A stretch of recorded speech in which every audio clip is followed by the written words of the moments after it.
Everyone, I'm going to share a video on how to put compost in the soil straight away, but there are a few things you have to prepare. I need a bottle, so I'm taking off the label first, and then I make a few holes here so that I can cut to make the cap to close out the compost.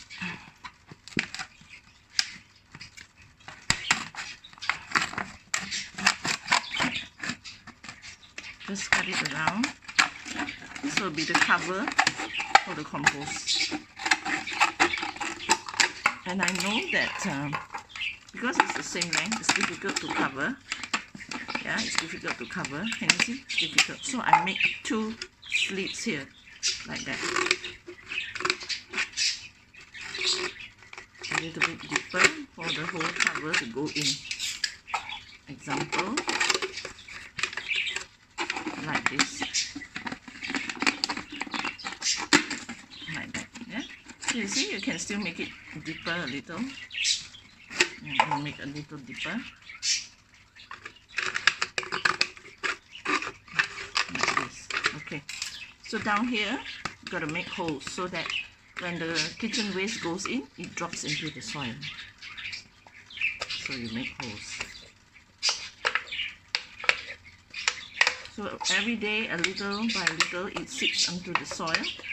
And then when you see that is, make sure you wear gloves, because accidentally if the soldering iron poke onto your hand, then you won't hurt yourself. Like that.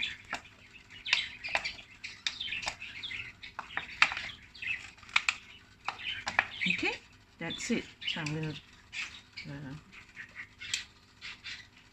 turn it on. And next, this is what I do. I wear this glove. Yeah.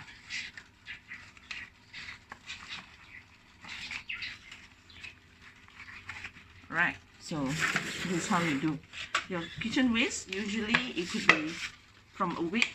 This waste has no meat, no bones, nothing. Only from your vegetable waste, your stems, your fruits, yeah.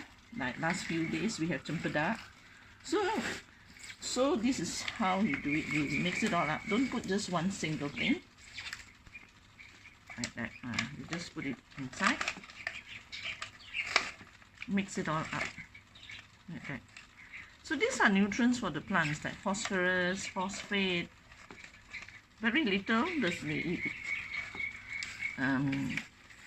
manganese and all that, yeah, different proportion, but don't worry, it goes into the earth. It will all be nutrients for the plant when it decays. So you put it in the plastic, it will decay slowly. So when it finishes, you will just fill it up, because your kitchen waste, every day you have so much that you cook in the kitchen. Yeah, make sure you don't put bones, cooked bones also, raw bones also. You cannot put all this here. They should be in a different place. Yeah, so I put it all in here. Alright, so, and then usually in this container, I put some soil to absorb up the liquid. Yeah, so it doesn't smell so bad. And then this is how you cover it up.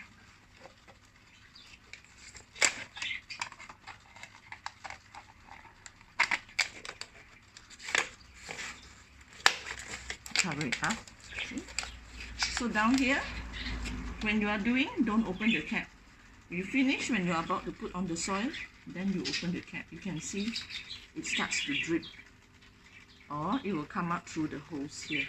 So I'm going to show you how I put into the soil. Come, let's go. Okay. You dig a hole, and then you put it in near to where your veg are, because this is going to have cabbage and all that. And then you fill it up. And oh, what's this?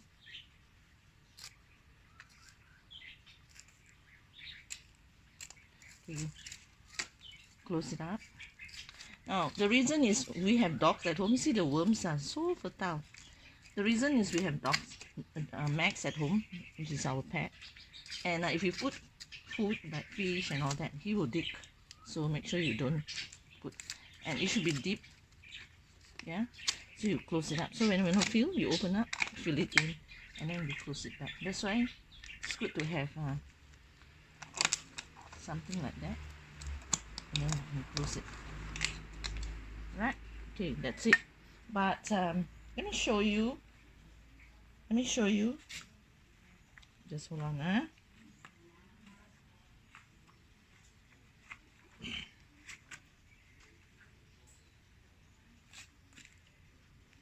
Let me show you some of ones I have done.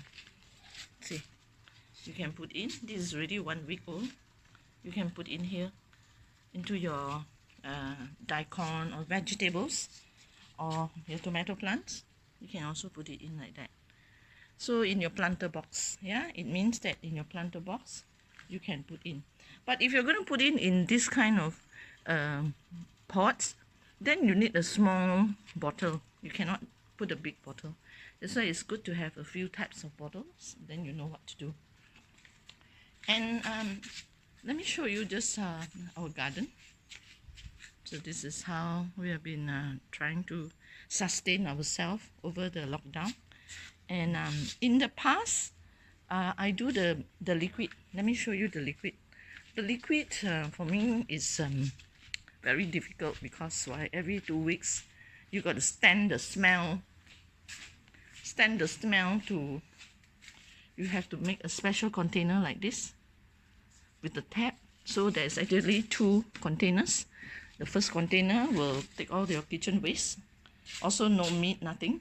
The second container will retain the juices, and then from the tap you open up 1 portion to 10 portion of water, and you water your plants. That's how we do it. But the smell is like the drain smell.